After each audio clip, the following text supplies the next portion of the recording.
हं. नमस्कार शेतकरी मित्रांनो, एक महत्त्वाचा टॉपिक घेऊन आलो आहे आज. बऱ्याच शेतकरी मित्रांचं म्हणणं आहे की त्यांच्या शेंगांची साईज होत नाही आहे किंवा त्यांच्या झाडाचा पाला पिवळा होत आहे.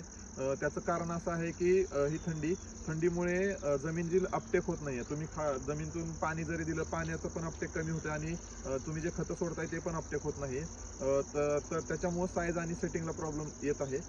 तर तुम्ही काय करू शकता, जमिनीमधून लिक्विड सल्फर आणि त्याच्यासोबत ह्युमिक ॲसिड देऊ शकता. त्याच्यामुळे तुमचं 50% जे अपटेक होतंय ते 70% पर्यंत होईल आणि स्प्रेमधून तुम्ही ह्याला जेवढं देता येईल तेवढं देण्याचा प्रयत्न करा.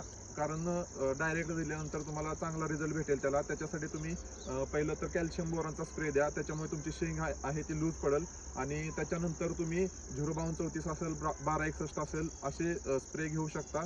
त्याच्यामुळे तुमच्या साईजला फायदा मिळेल आणि सेटिंगला पण फायदा मिळेल. व्हिडिओ आवडल्यास नक्की तुमच्या शेवगा शेतकरी मित्रांना शेअर करा. धन्यवाद.